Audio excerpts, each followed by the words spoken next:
Rivers State House of Assembly has accused Governor Siminalayi Fubara of frustrating the implementation of the Supreme Court's judgment, particularly the directive requiring him to present the 2025 Appropriation Bill to the lawmakers.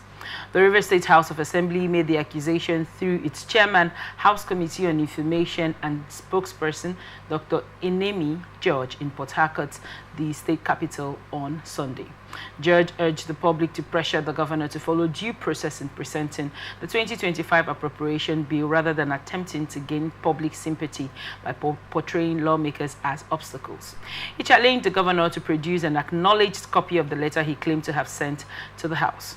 He said last week we were told that on his way to Ogoni for a program, the governor made a stopover at the gate of the House of Assembly quarters to grant an interview to the press.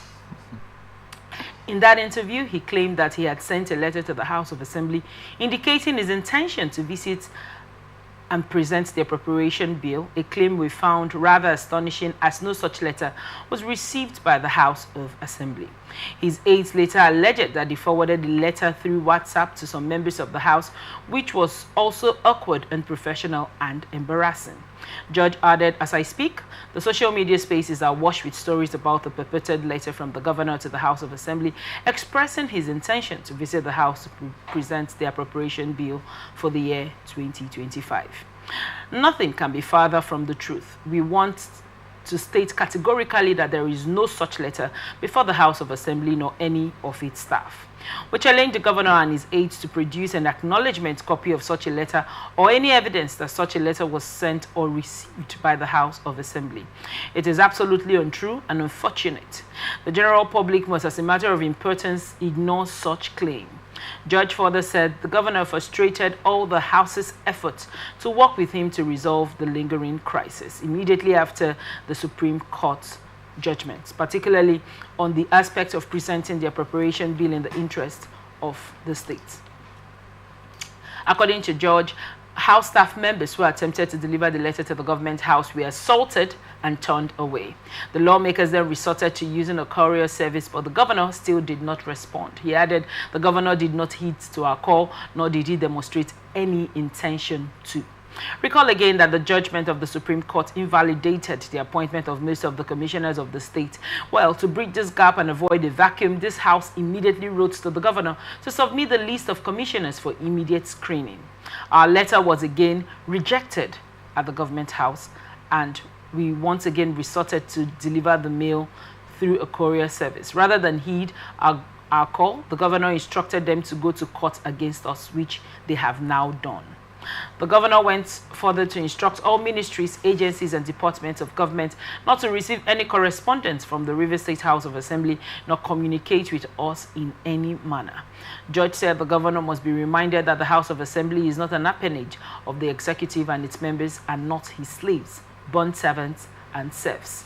We are an independent arm of government in line with the principles of horizontal separation of powers as expressed in Section 4, Section 5, and Section 6 of the Constitution of the Federal Republic of Nigeria 1999 as amended. Reverse crisis has been brewing. I mean, it seems like every week it tops up a little bit more. What are your thoughts on this report? I mean, it's like seeing a movie. Or when you're watching a series, just at the end of the movie, when you think the episode will be the last, right, you will get season 3. You know, season 3 will come out, and when you think it's ending, you think there's a resolution, you hear, another episode. It's just episode after episode of unnecessary drama in the politics of Rivers State. And I think it's gotten too much. It's almost becoming like a joke. I understand where both parties are coming from. Unfortunately for the governor, the part where we're in now is the part where you have fewer cards to deal. And because you have fewer cards to deal, you have to be very careful about what you throw in, to the board to the table. So for me, I think it's an unfortunate situation that could have been avoided way earlier. This could have been averted before now. But, I mean, this is where we are. So both parties must learn to compromise, must learn to take decisions that would be in the interest of the state. But I think one interesting thing about this whole situation is that one person that holds most part of the stake is the governor. He's the executive governor of Rivers State. Nobody, he's taken away that from him, at least not yet. A lot of the decisions, a lot of the bulk stops, with him. Whether the assembly is playing mind games or they are playing their tricks or whatever, or he is playing tricks, if you notice, most of from this point where, okay, the legal aspect of the whole tussle seems to have been settled by the Supreme Court. The ball now, the bulk of it is now with the governor. And I like to, if I have an opportunity, like I've always done, advise the governor, this is time to be strategic. No matter how we berate or complain about the moves made by the House of Assembly, they are functioning as an independent arm of government. And what is the arm of government? Lawmaking, checkmating the executive and ensuring that both the executive and the local government arm operate within the ambit of the law. Right. And this is what they are doing. Their approach might be different, might be unfamiliar to what a lot of us know to be, but this is the approach. This is politicking. At this point, the governor will need to up his ante in terms of politicking. He would need to play the highest form of politics in the interest of the state. I've always said it on every platform I have an opportunity to, that good governance fuels good politics rather fuels good governance. You can't be in government and not know how to politic, because it is the politicking that takes you, that controls the power in government. So you cannot do without good politics. So if you play bad politics, you will result in having bad governance. So the governor needs to, take a step backward and lobby. I know that he and the minister of the FCT have their issues, and of course most of the 27 lawmakers are loyal to the FCT minister. But this is the point where you lobby. You are in a state where you can't go back. The only way to move is forward. Right. I don't believe that the 27 lawmakers are impossible to penetrate. I don't want to believe that. He's the governor of Rivers State. They are also members of Rivers State. So I think the governor should play. This is the point where he needs the highest form of intellectual politics in order to navigate this whole murky waters of the fight he's having with the assembly. As for the assembly, I also understand that they are also trying to play politics. They are trying to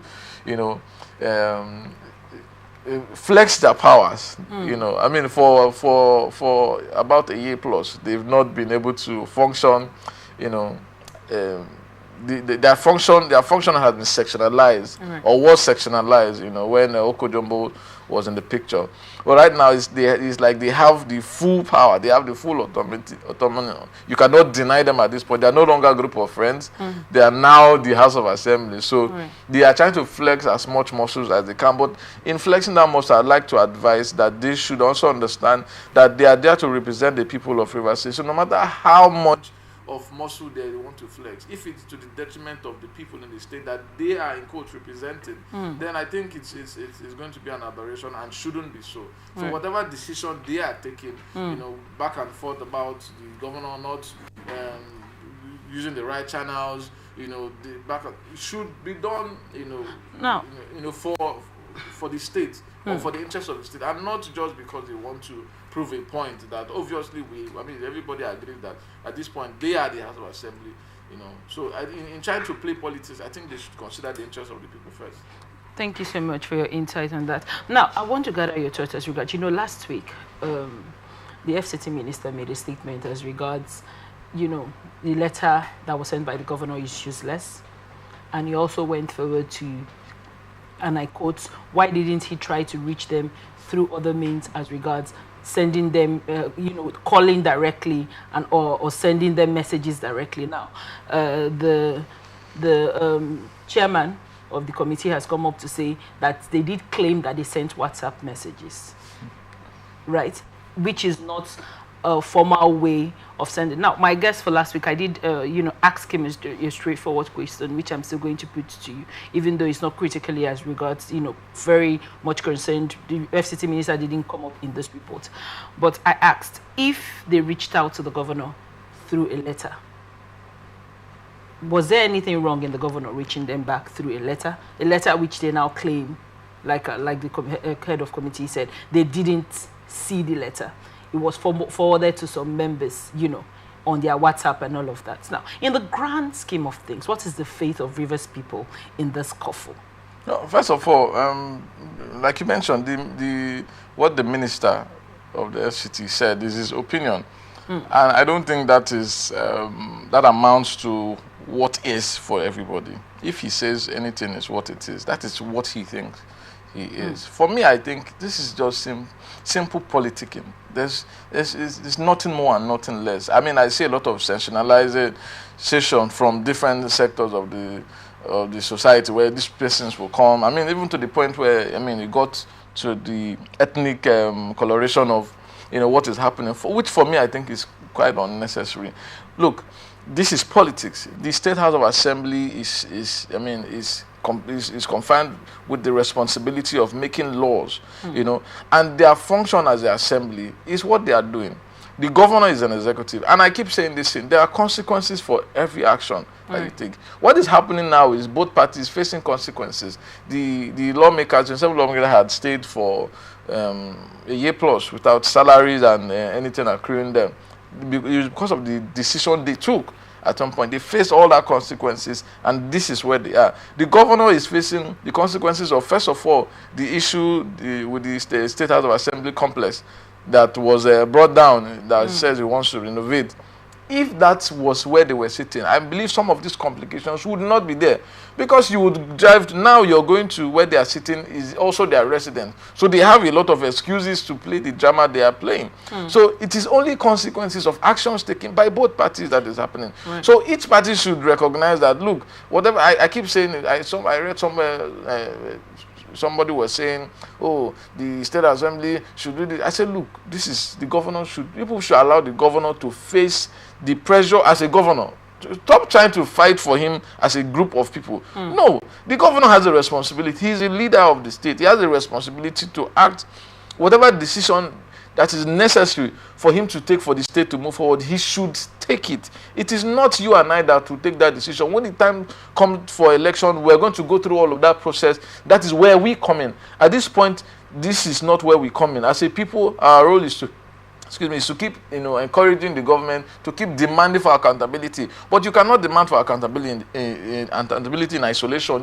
We do that through agencies, through means like the House of Assembly, through public complaints and all of that. So at this point, the governor should try to, as much as possible, see how he can deal with these consequences, because they are his. They are coming as a result of decision. So if the House of Assembly has said what they have said, now the case is they are saying they've not received the letter. But if you listen to what you read, they did not say they did not receive the letter. They did not say, they said there's no acknowledgement copy.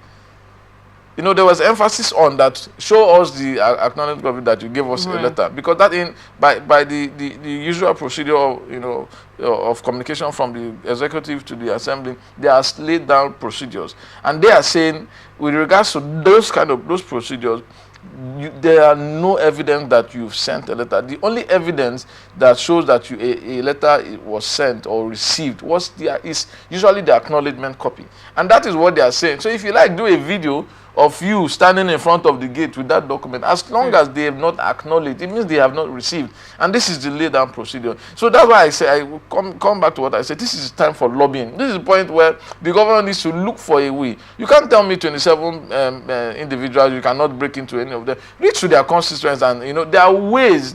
This is where people in leadership, not just political leadership, traditional and religious, should come into play. The governor should apply all tools, all measures to ensure that he's able to function as an executive governor of the state, because it is important to the people. The House of Assembly, I also repeat, in playing out politics, they should understand that the interests of the people, should be put first, because no matter how much in this politicking, where does the interest of the people come in? If we're having this scuffle till now, when would salaries be paid? No, the scuffle. That's what I'm saying. The scuffle does not or should not impede on our existence as a people. Look, governance is there.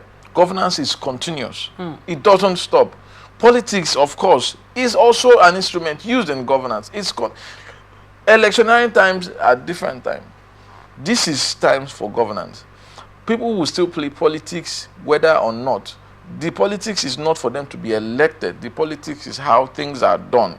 So whether the governor is in good terms with the assembly should not, in the real sense of it, impede or stop the people from having what fundamentally belongs to them. If this now happens, this is when the people can rise up and say, look, both the governor, the House of Assembly, this is why we sent you. This is what we want as a people. We are not being paid. Why? If it's because of something you're doing, then you're not representing us, because you're doing what is ensuring that we're not getting what is accrued to us. So at this point, this is where that's why I see some citizens go around and take sides and try to support. I say, look, your duty as a citizen is not to support the governor or the House of Assembly members. It's to call for both of them, both parties, to be accountable for us. They are servants. They are there to represent us. They are there to serve us. They are not there. Leadership is service. So the fact they are there as both governor and assembly, they are not there to spend on our behalf. They are there to ensure that our intentions, our interests is properly represented. The reason why different areas, local government areas, are represented in the assembly is because to ensure that there's balance. Whenever a decision is taken, the majority carries the day. Why does the majority carry the day? So that at the end of the day, we know that it is the majority of us that agree for this thing to happen. If that is not happening, then there are processes, of course, to say, okay, why is this not happening and why is this not happening? So, the people, should not misunderstand. We should not misunderstand our function, our responsibility as a people. It is not to carry the agenda of the governor. No, we are the ones to give the governor our agenda. We are the ones to give the House of Assembly. This is what we want. Sustainability comes from what is actually needed. So at this point, we as a people need to play the role as a people. Now, what I'm saying is that people are trying to play the role of politicians. People are trying to play the role of... look at what happened yesterday in Abalama, where people are the ones... Look, you have freedom of movement. People are inviting somebody to their own community, and some group of persons say, no, you should not come. Why should that happen? Why, in a sane society, why should that happen? If there are genuine, legit reasons why this is not, that's a different. You just come up and say, no, for me, it is senseless. That is not what the people should be doing. We should not allow politicians use us to play their games. This is not what we should demand for accountability from both of them. Because if you don't demand accountability for one person, the other person feels like, okay, so this person is a saint. No matter how the amount of wrong the governor does, because you keep saying the governor, he will feel like he's doing everything right. So he would not even want to check himself to say, what am I doing wrong? Because you keep telling him, Your Excellency, you're right. Your Excellency. Same thing with the State House of Assembly. You keep telling them that they are doing the right thing, even when they are doing the wrong thing. And because you keep singing their praises, it will be difficult for them to check themselves and see that what they are doing is wrong. So for me, the responsibility of the people to hold both the House of Assembly and the governor accountable should not be neglected, and we should focus on that area. Why the governor and the state should play politics, yes, but should not impede on the fundamental right of the masses. That is what I feel. Thank you so much for